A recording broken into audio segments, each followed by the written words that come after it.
Guys, welcome back. And in this section, we're going to talk about fostering safety culture. How can we, as a laboratory environment, whether it's in academics or as an industrial scale, make sure that we are creating a proper, safe environment for you and make sure that we're giving you the training that you're supposed to have. So, again, just like before, we're going to start off with an incident.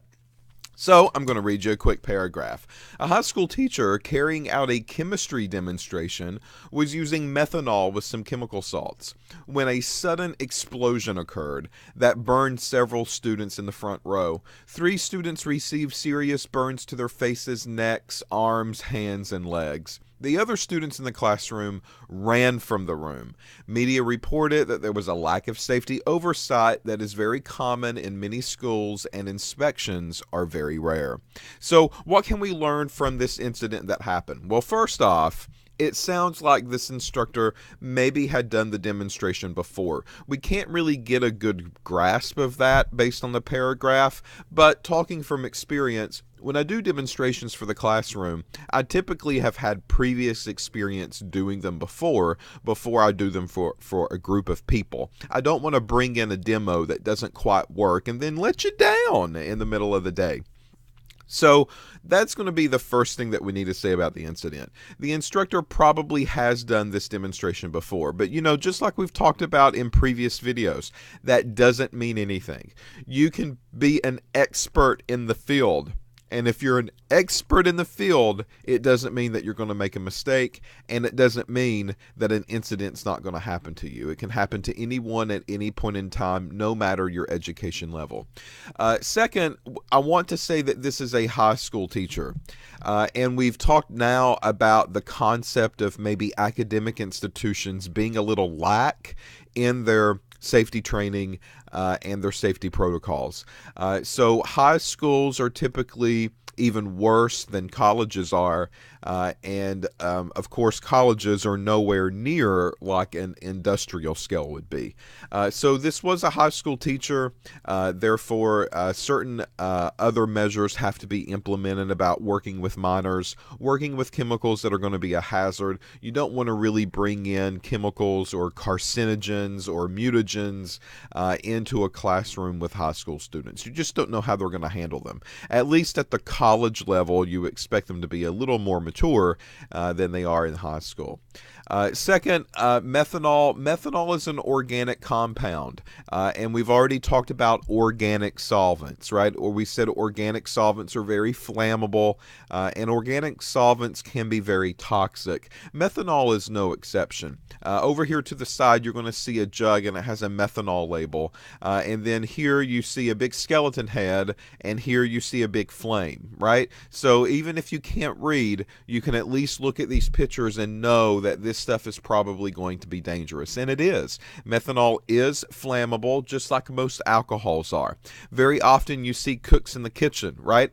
And they're in there and they have maybe an open stove eye going, like a gas stove, and they're cooking or they're sauteing their food, and then they squirt a little bit of alcohol in. To us, that's drinking alcohol, which is ethanol, and that ethanol can come in many different flavors. So, for example, bourbon or vodka or whiskey, whatever the case is, and it gives some extra flavor, but that flavor stays behind. The alcohol evaporates off for the most part.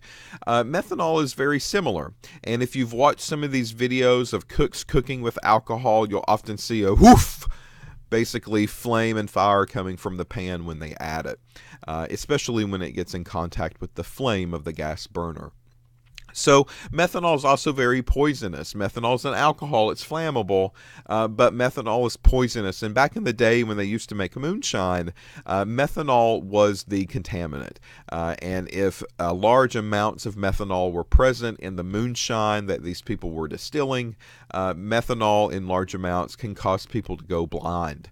And it absorbs through the skin quite well, so that can actually lead to blindness as well. So we work with methanol all the time, though, in the lab. And even though it's toxic, even though it's flammable, there's not really a substitute for that. So this high school instructor brought methanol into the classroom. It sounds like he was handling it, though, not students, and some chemical salts, probably trying to show people that salts will burn a different color. That's what I'm assuming from the demonstration as it's written.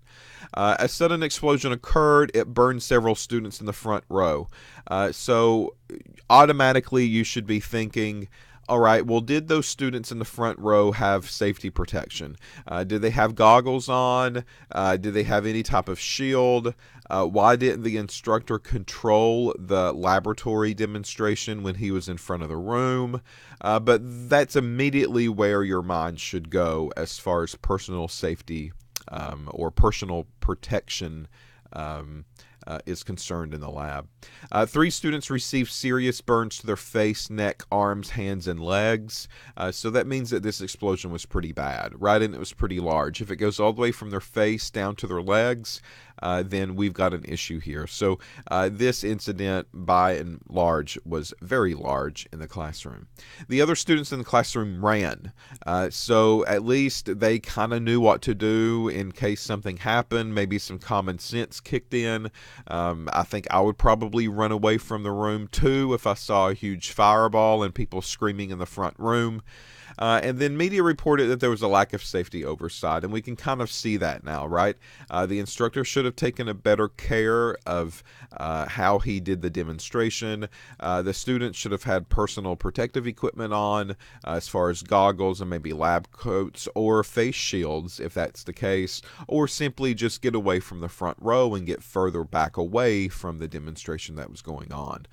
So these schools and these academic institutions, including colleges, have to do a little bit better with their safety protocols. All right, so that's kind of where I want to start this lecture on fostering a safety culture, because that's basically what would have prevented this incident from happening, right? If we had a room and we were better trained as far as safety is concerned, this probably could have been prevented.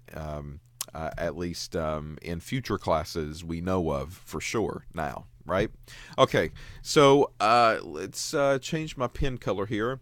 So we're going to foster a culture, a safety culture here. So we're going to try to do things that maybe will make my experience and your experience a little bit better in a classroom or in a laboratory setting. And the very first thing that you need to understand is that safety is everyone's responsibility. Okay? It doesn't matter who you are. If you're in the room, then safety is your responsibility just like everyone else's. So the students in that classroom, they should have asked, do we not need safety goggles? Do we not need lab coats? Do you want us away from the front of the room? And they should have been proactive in what they were getting ready to experience. If so, then maybe those injuries could have been prevented.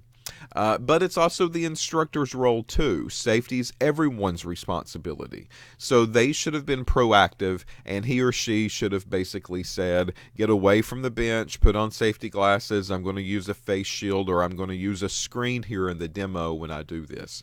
So it includes yours.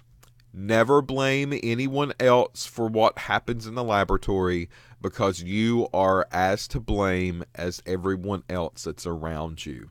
So as an employee, if I was working in a laboratory, all right, what are some of the things that I need to kind of keep in mind?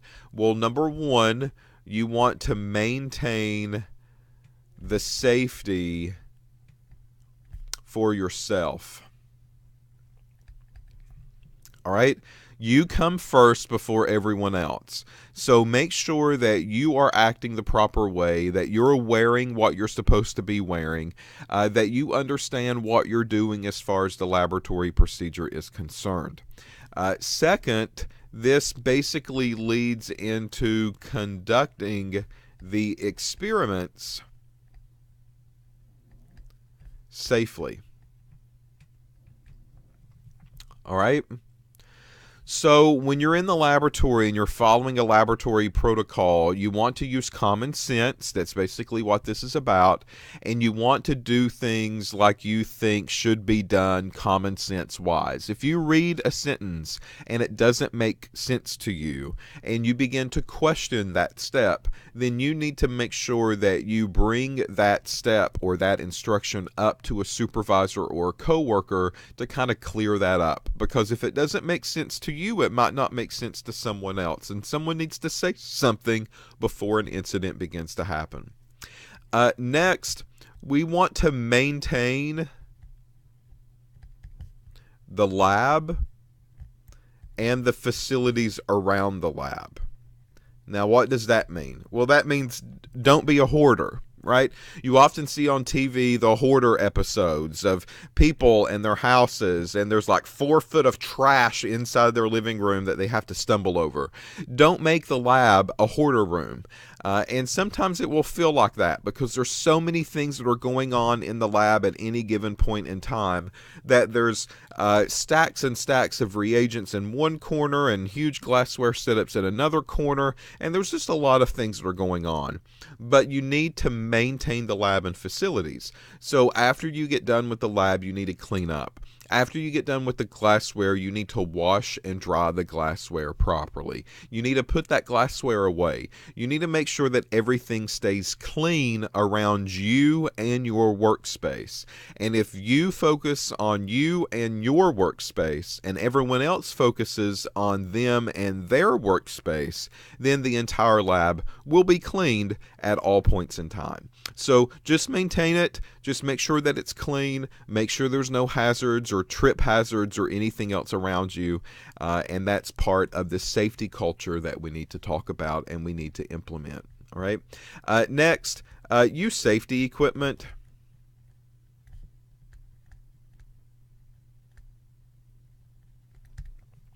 We want to use safety equipment for a number of reasons, and that's because it promotes safety, right? Ding, ding, ding. That kind of makes sense to us. So I want to make sure that I use goggles when I have to use goggles. I want to make sure that I use gloves when I'm supposed to use gloves.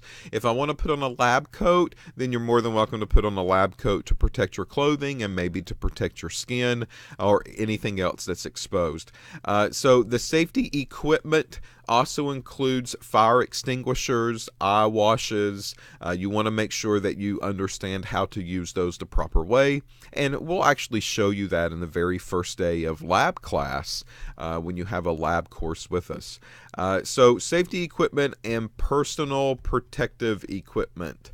PPE is what that stands for, personal protective equipment. So that would be your goggles and your gloves and face shields and lab coats and that type of thing too. Hard hats maybe if you're working for industry. Next, you also want to maintain chemical waste. All right. So maintaining chemical waste, we know that we're going to be generating stuff that we don't want to dump down the drain or out in the woods, right? So because of that, we have to make sure that we bottle it up and that we store it the proper way and that we send it off for disposal when we can. But maintaining chemical waste is promoting a very safe and fostering a very safe culture in a laboratory. We want to make sure that that chemical waste doesn't stay around for years. That waste, the jug could break. The waste jug could explode on us. And that's something that we don't want to happen. We don't want to leave, toxic chromium and toxic mercury around in our laboratory facilities very long. If we're going to generate it, we want it out of there. We don't want it to wait for years and years and years before somebody does something with it. So those are your responsibilities working in a lab, and those are industry's responsibilities as well to make sure that these are implemented in a laboratory, because this can help people be very safe and prevent some of the incidents that can happen in a lab. All right. Okay, so this is where this video is going to stop. In the next video, we're going to come back and we're going to say, well, who's really responsible? We've already said that you're responsible, right? But someone has to basically implement these. New employees are not going to do these things typically, right? So if I was working in industry, Or if I was working in an academic institution, students are not going to take it upon themselves if they don't know nothing about it to do these types of things. So who implements it, who's basically important, and who should play a leading role in safety culture?